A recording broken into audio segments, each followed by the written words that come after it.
ശങ്കുട്ടിദാസ് രാജസ്ഥാനിൽ 10 സീറ്റ് വരെ കോൺഗ്രസ് ജയിക്കാം, മധ്യപ്രദേശിൽ 12 സീറ്റ് വരെ. നോക്കൂ, ബി.ജെ.പിക്ക് ക്ലീൻ സ്വീപ്പ് നൽകിയിട്ടുള്ള തുടർച്ചയായ തെരഞ്ഞെടുപ്പുകൾ നൽകിയിട്ടുള്ള സംസ്ഥാനങ്ങളാണ്. ഗുജറാത്തിൽ അവിടെ 26 സീറ്റും ബി.ജെ.പി നേടുക എന്ന് പറയുന്നത് ഒരു ആചാരം പോലെ എത്രയോ കാലമായി നടന്നു വരികയാണ്. അവിടെ പോലും 2-3 സീറ്റുകളിൽ പരാജയമുണ്ടാകാം ബി.ജെ.പിക്ക് എന്ന സെനാരിയോ ചൂണ്ടിക്കാണിക്കുന്നു. കർണാടകയിൽ 18 സീറ്റ് വരെയാണ് ചൂണ്ടിക്കാണിക്കുന്നത്, തെലങ്കാനയിൽ 11 സീറ്റ് വരെ കോൺഗ്രസിന്. അപ്പോൾ ഈ നിലയിൽ ബി.ജെ.പി ജയിക്കും എന്ന് പ്രതീക്ഷിച്ച ഇടങ്ങളിൽ അപ്രതീക്ഷിതമായി കാര്യങ്ങൾ വരുന്നുണ്ടോ? ലൈവ്ലിഹുഡ് ഇഷ്യൂസ് ഒരു പ്രധാനപ്പെട്ട ചർച്ചാ വിഷയമാകുമ്പോൾ സ്വന്തം ടർഫുകളിൽ തന്നെ ബി.ജെ.പിക്ക് തിരിച്ചടി ഉണ്ടാകുന്നുണ്ടോ എന്നുള്ള ഒന്നാമത്തെ വിഷയം.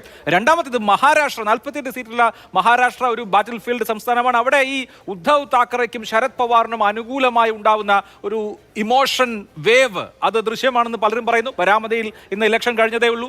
അപ്പോൾ ആ നിലയിലൊക്കെ ചില തന്ത്രങ്ങൾ പാളിപ്പോയതിന്റെ ഒരു അങ്കലാപ്പ് ഇപ്പോൾ ഉണ്ടോ ബി.ജെ.പിക്ക്? എനിക്ക് പലപ്പോഴും നിങ്ങളുടെ ചർച്ചയിൽ ഇരിക്കുമ്പോൾ ഒരു പാരലൽ വേൾഡിൽ അകപ്പെട്ട പോലെ ഒരു ഫീലിംഗ് ഉണ്ടാവാറുണ്ട്. നാട്ടിൽ എന്തൊക്കെയോ നടക്കുന്നു, അതുമായി യാതൊരു ബന്ധവുമില്ലാത്ത ഒരു സാങ്കല്പിക ലോകത്തിരുന്ന് അങ്ങനെ ആവാം ഇങ്ങനെ ആവാം നമ്മൾ ചർച്ച ചെയ്യുന്നു. ഇവിടെ പറഞ്ഞ കാര്യങ്ങൾക്കൊക്കെ ഗ്രൗണ്ടിലെ റിയാലിറ്റിയുമായിട്ട് എന്തെങ്കിലും ബന്ധമുണ്ട്? കുറെയൊക്കെ നമുക്ക് ചർച്ചകളിൽ നമ്മുടെ ആഗ്രഹങ്ങളും നമ്മുടെ സ്വപ്നങ്ങളും ഒക്കെ പങ്കുവയ്ക്കാം. പക്ഷെ വസ്തുതകളെ പൂർണ്ണമായി തമസ്കരിച്ചുകൊണ്ട് നമുക്ക് ആഗ്രഹത്തിന് മുകളിൽ മാത്രം ചർച്ച നടത്താൻ കഴിയും. Facts R divide, comments are free. Facts എന്ന് പറയുന്നൊരു സംഭവമുണ്ട്. ഈ ചർച്ചയിൽ കുഞ്ഞിക്കണ്ണൻ പറഞ്ഞു നരേന്ദ്രമോദി പരിഭ്രമിച്ചുകൊണ്ട് വോട്ട് ജിഹാദ് എന്ന് പറഞ്ഞെടുക്കുകയാണ്. വോട്ട് ജിഹാദ് എന്ന് ഇന്നും പറഞ്ഞു എന്ന് അഭിലാഷം ശരിവെച്ചു. ഞാൻ ചോദിക്കട്ടെ, വോട്ട് ജിഹാദ് എന്ന് പറഞ്ഞത് മരിയ ആൽമല്ലേ?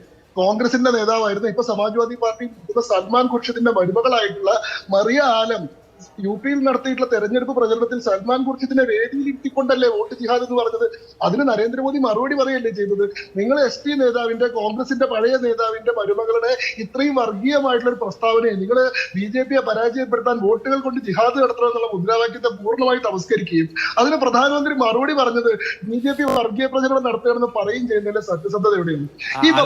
ഈ മറിയ ആലം എന്ന് പറയുന്ന ഒരു നേതാവിനെ നമ്മളാരും അറിയില്ലല്ലോ. ഒരു ലോക്കൽ ലീഡറുടെ ലോക്കൽ പ്രസംഗം എങ്ങനെയാണ് രാജ്യം മുഴുവൻ കേട്ടത്? അത് പ്രധാനമന്ത്രി പറഞ്ഞപ്പോഴാണ്, അദ്ദേഹം ഗുജറാത്തിൽ പ്രസംഗിക്കുമ്പോഴാണ് ഈ കാര്യം ലോകം മുഴുവൻ അറിയുന്നത്. അത് നിങ്ങളൊരു പൊളിറ്റിക്കൽ നെറേറ്റീവ് ആക്കുമ്പോഴാണ് കാര്യങ്ങൾ അറിയുന്നത്, അതല്ലാതെ ഒരു ലോക്കൽ പ്രസംഗമല്ലേ? ഇത് എന്തൊരു ഡിഫൻസ് ആണിത്? ഇവിടെ ബി.ജെ.പിയുടെ വർഗീയ രാഷ്ട്രീയത്തിന്, വിഭജന രാഷ്ട്രീയത്തിന്, ഉന്മൂലന രാഷ്ട്രീയത്തിലേക്ക് പ്രതിരോധിക്കാൻ വേണ്ടി സ്നേഹത്തിന്റെ കട തുടങ്ങുമെന്ന് പറഞ്ഞു തുടങ്ങുന്ന INDA മുന്നണിയുടെ മുതിർന്ന നേതാവിന്റെ അടുത്ത ബന്ധു, ആ പാർട്ടിയുടെ ഇപ്പോൾ ചുമതലയിലിരിക്കുന്ന നേതാവ്, അവര് നടത്തിയിട്ടുള്ള വർഗീയ പ്രസ്താവന അതൊരു വിഷയമേ അല്ല. ആരാണ് ഈ മരിയാലം? പക്ഷെ ഇതിന് മറുപടി പറഞ്ഞു കഴിഞ്ഞാൽ അത് വലിയ വിഷയം. പോട്ടെ, ഞാൻ അതിലേക്ക് കടക്കുന്നില്ല. നമുക്ക് ഒരു സ്റ്റാറ്റിസ്റ്റിക്സ് മാത്രം ഞാൻ പറയാം, ചില കണക്കുകൾ മാത്രം ഞാൻ പറയാം. നമ്മൾ പറഞ്ഞു 94 സീറ്റുകളിലേക്കാണ് തെരഞ്ഞെടുപ്പ് നടന്നത്. കഴിഞ്ഞ തവണ ഇതിൽ 71 സീറ്റുകളും ബി.ജെ.പി ജയിച്ചിട്ടുള്ളതാണ്. അതിൽ തന്നെ 3 സംസ്ഥാനങ്ങളിൽ 100% സീറ്റുകളും ബി.ജെ.പി ജയിച്ചിട്ടുള്ളതാണ്. ഗുജറാത്തിലാവട്ടെ 100% സീറ്റ് ബി.ജെ.പി ജയിച്ചിട്ടുള്ളതാണ്. അതേപോലെ തന്നെ കർണാടകയിൽ കഴിഞ്ഞ വട്ടം 14 സീറ്റുകളിലേക്കാണ് തേർഡ് ഫേസിൽ തെരഞ്ഞെടുപ്പ് നടന്നത്. 14 സീറ്റുകളിലും ബി.ജെ.പി ജയിക്കുകയാണ് ചെയ്തത്. അതേപോലെ തന്നെ MP-യിൽ, മധ്യപ്രദേശിൽ കഴിഞ്ഞ തവണ തേർഡ് ഫേസിൽ 8 സീറ്റുകളിലേക്കാണ് തെരഞ്ഞെടുപ്പ് നടന്നത്. 8 സീറ്റും ബി.ജെ.പി ജയിക്കുകയാണ് ചെയ്തത്. പിന്നെയുള്ള 2 സംസ്ഥാനങ്ങൾ 85% ബി.ജെ.പിക്ക് വോട്ടുള്ള സംസ്ഥാനങ്ങളാണ്.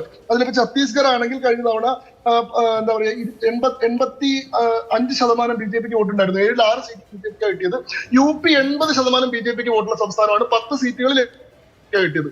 ഈ സംസ്ഥാനങ്ങളുടെയൊക്കെ ജനറൽ സ്വഭാവം നമ്മൾ പരിശോധിച്ചു കഴിഞ്ഞാൽ ഇന്ത്യയിലെ 12 സംസ്ഥാനങ്ങൾ, അതായത് 257 വോട്ടുകൾ സീറ്റുകൾ കോൺട്രിബ്യൂട്ട് ചെയ്യുന്ന 12 സംസ്ഥാനങ്ങളിൽ നിന്ന് 234 സീറ്റ് മേടിക്കുന്നത് ബി.ജെ.പിയാണ്. അതായത് തേർഡ് ഫേസ് മുതൽ 5th ഫേസ് വരെയുള്ള ഫേസ് ആണ് ബി.ജെ.പിയുടെ ഏറ്റവും കരുത്തുറ്റ ബാറ്റിൽ. ഫസ്റ്റ് ഫേസും സെക്കൻഡ് ഫേസും സദേൺ ഇന്ത്യൻ സ്റ്റേറ്റ്സും നോർത്ത് ഈസ്റ്റേൺ സ്റ്റേറ്റ്സും ആണ് പ്രധാനമായിട്ട് കൈകാര്യം ചെയ്യുന്നത്. ഈ ഹിന്ദു ഹാർട്ട്ലാൻഡ് അല്ലെങ്കിൽ ഇന്ത്യൻ മെയിൻലാൻഡിലേക്ക് തെരഞ്ഞെടുപ്പ് കടക്കുന്ന ഘട്ടമാണ് തേർഡ് ഫേസ്. തേർഡ് ഫേസ് തൊട്ട് നമ്മൾ എല്ലാ തെരഞ്ഞെടുപ്പിലും കാണുന്ന ട്രെൻഡ് എന്ന് പറയുന്നത് ബി.ജെ.പിയുടെ ചാർട്ടിലേക്ക് എണ്ണം കൂടിക്കൊണ്ടിരിക്കുന്ന കാഴ്ചയാണ്. അതിലേക്ക് കർണാടകയിൽ നിന്ന് കഴിഞ്ഞ തവണ കർണാടകയിൽ 28-ൽ 25 സീറ്റുകളും ബി.ജെ.പിയാണ് ജയിച്ചത്. ഇപ്പൊ പറഞ്ഞല്ലോ എന്താണ് ഒക്കലിംഗ സമുദായത്തിന്റെ വലിയ പ്രശ്നം ഉണ്ടായി എന്ന് പറഞ്ഞല്ലോ.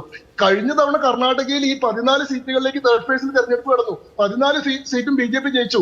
അന്ന് ഈ പറയുന്ന എച്ച്.ഡി. ദേവഗൌഡ യു.പിയുടെ കൂടെയായിരുന്നു. 2019 തെരഞ്ഞെടുപ്പിൽ NDA മുന്നണിയുടെ ഭാഗമായിട്ടല്ല എച്ച്.ഡി. ദേവഗൌഡ മത്സരിക്കുന്നത്, യു.പിയുടെ ഭാഗമായിട്ടാണ്.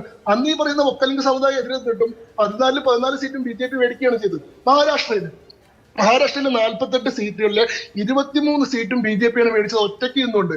ഇന്ന് ശിവസേനയിലെ പ്രധാനപ്പെട്ട ഒരു ഫ്രാക്ഷൻ, അതേപോലെ തന്നെ NCPയിലെ പ്രധാനപ്പെട്ട ഒരു ഫ്രാക്ഷൻ BJPയുടെ ഒപ്പം വരിക ചെയ്തു. 2019 താരതമ്യം ചെയ്യുമ്പോൾ BJPയുടെ പൊളിറ്റിക്കൽ ആയിട്ടുള്ള മൈറ്റ് വളരെയേറെ വർദ്ധിച്ചു നിൽക്കുന്ന സാഹചര്യമാണ് മഹാരാഷ്ട്രയിലുള്ളത്. പക്ഷെ നിങ്ങൾ പറയുന്നു മഹാരാഷ്ട്രയിൽ BJPയുടെ സീറ്റുകളെ കുറയാൻ പോവാണ്. ഗുജറാത്ത് പരമ്പരാഗതമായിട്ട് എല്ലാ സീറ്റുകളും BJP ജയിക്കുന്ന മണ്ഡലമാണ്. കോൺഗ്രസിന്റെ ഏറ്റവും മുതിർന്ന സ്ട്രാറ്റജിസ്റ്റുകൾ പോലും അവിടെ 5 സീറ്റ് കോൺഗ്രസ് ജയിക്കുമെന്ന് പറയുന്നില്ല. ഇന്ന് ഞാൻ രാവിലെ കോൺഗ്രസിന്റെ ചില തത്വചിന്തകന്മാരുടെ പോസ്റ്റുകളൊക്കെ വായിച്ചു. 2 മുതൽ 3 സീറ്റിലേക്ക് വരെ ജയിച്ചേക്കാമെന്ന ഒരു ആഗ്രഹം പ്രകടിപ്പിക്കുകയാണ്. പക്ഷെ നമ്മുടെ ചർച്ചയിൽ കോൺഗ്രസ് 5 സീറ്റ് വരെ എത്താവുന്ന ഒരു സെനാരി ഉണ്ടെന്ന് പറയുന്നത് ഏത് നാട്ടിലാണ് ഈ സെനാരി ഒക്കെ നടക്കുന്നത് എനിക്ക് മനസ്സിലാവുന്നില്ല. ഏതായാലും ഈ 257 സീറ്റുകൾ 238 സീറ്റുകൾ എന്നുള്ള ആ ഒരു സിറ്റുവേഷൻ ഉണ്ട്. നേരെ തിരിച്ച് 5 സംസ്ഥാനങ്ങളിലെ 100 സീറ്റുകളിൽ നിന്നാണ് INDA മുന്നണിയുടെ പ്രധാനപ്പെട്ട സീറ്റുകൾ ഉണ്ടാവുന്നത്.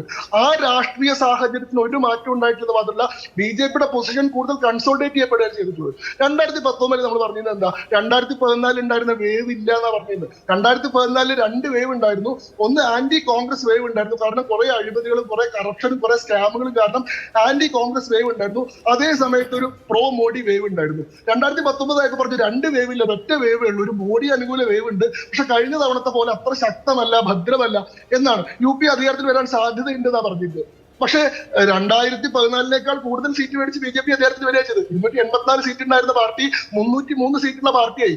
ഇപ്പൊ പറയുന്നത് 400 സീറ്റ് BJP മേടിക്കില്ല എന്നാ. BJP തോൽക്കുമെന്നോ UP അല്ലെങ്കിൽ INDA അധികാരത്തിൽ വരുമെന്നൊരു ചർച്ച പോലും ഇല്ല. BJP 400 സീറ്റ് മേടിക്കില്ല, ചിലപ്പോൾ 300ഓളം മേടിച്ചേക്കാം എന്നുള്ളതാണ്. അങ്ങനെ കൊണ്ടുവന്നാൽ തന്നെ അത് വിക്ടറിയാണ് എന്നുള്ള നിലയിലേക്ക് ഇവിടുത്തെ പ്രതിപക്ഷം മാറി കഴിഞ്ഞു. എന്നിട്ട് നിങ്ങൾ പറയണു ഇവിടെ അങ്ങനത്തെ ഒരു വേവേ നിലനിൽക്കുന്നില്ല. ഇവിടെ സത്യത്തിൽ നിലനിൽക്കാത്തത് പ്രോ BJP വേവ് അല്ല, ഇവിടെ നിലനിൽക്കാത്തത് പ്രതിപക്ഷം എന്ന് പറയുന്ന സംവിധാനമാണ്. അതൊരു ആഗ്രഹം മാത്രമാണ്, കടലാസിൽ വരച്ചിട്ടുള്ള പൊതു മാത്രമാണ്. ഇത് നമ്മൾ ഈ ചർച്ചയിൽ ഇരുന്നുകൊണ്ട് അങ്ങനെ സംഭവിക്കാം ഇങ്ങനെ സംഭവിക്കാം എന്ന് പറയുന്നതല്ലാതെ അതൊന്നും സംഭവിക്കുന്നില്ല എന്നുള്ളതാണ് യാഥാർത്ഥ്യം. ഇനി കണക്കുകൾ നോക്കിക്കഴിഞ്ഞാൽ വളരെ രസമാണ്. അതായത് UP കഴിഞ്ഞ വട്ടം 80 സീറ്റിൽ 62 സീറ്റാണ് BJP ജയിച്ചത്. കഴിഞ്ഞ വട്ടം ഈ പറയുന്ന വേവ് ഇല്ല. 2014 80 72 സീറ്റും BJP ജയിച്ചിരുന്നു.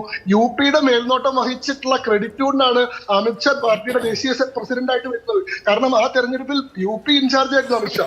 72 സീറ്റ് മേടിച്ചുകൊണ്ടാണ് നാഷണൽ പ്രസിഡന്റ് ആയിട്ട് വരുന്നത്.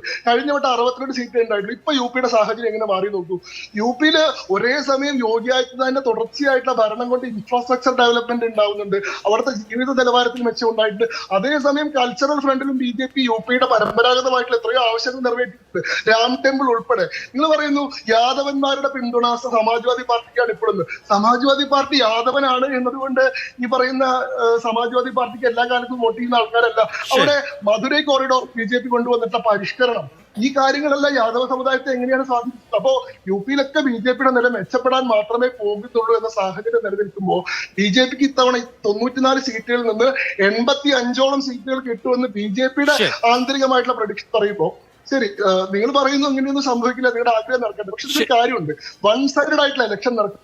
മീഡിയക്ക് നിരാശയുണ്ടാവും. കാരണം എന്താ വെച്ചാൽ അവിടെ TRP ഉണ്ടാവില്ല, അവിടെ സെൻസേഷനിസം ഉണ്ടാവില്ല, ആളുകൾക്ക് വാർത്ത കാണാനുള്ള ഉദ്വേഗം ഉണ്ടാവില്ല. 2019 ഒരു മത്സരം ഇല്ലാത്ത സാഹചര്യത്തിൽ എങ്ങനെ ഒരു മത്സരം ഉണ്ടാക്കാൻ വേണ്ടി ബുദ്ധിമുട്ടേണ്ടി വന്നു എന്ന് അർണബ് ഗോസ്വാമി പോലെയുള്ള മീഡിയ പേഴ്സണാലിറ്റികൾ പിന്നീട് വിശദീകരിച്ചത് ഞാൻ കേട്ടിട്ടുണ്ട്. അപ്പോ ഇത്തരത്തിൽ ഇവിടെ ഒരു ബാറ്റിൽ ഉണ്ടെന്ന് തോന്നിപ്പിക്കേണ്ടത് മീഡിയയുടെ ആവശ്യമാണ്. കാരണം വൺ സൈഡ് ആണ് ഈ ഇലക്ഷൻ കഴിഞ്ഞാൽ ആൾക്കാർ ചർച്ച കാണുന്നത്. മീഡിയയുടെ ആവശ്യമാണ് ഒരു യുദ്ധമുണ്ട് എന്ന് തോന്നിക്കൽ എന്നുള്ളതാണ് BJP ടേക്ക്. ഓക്കെ, ആയിക്കോട്ടെ.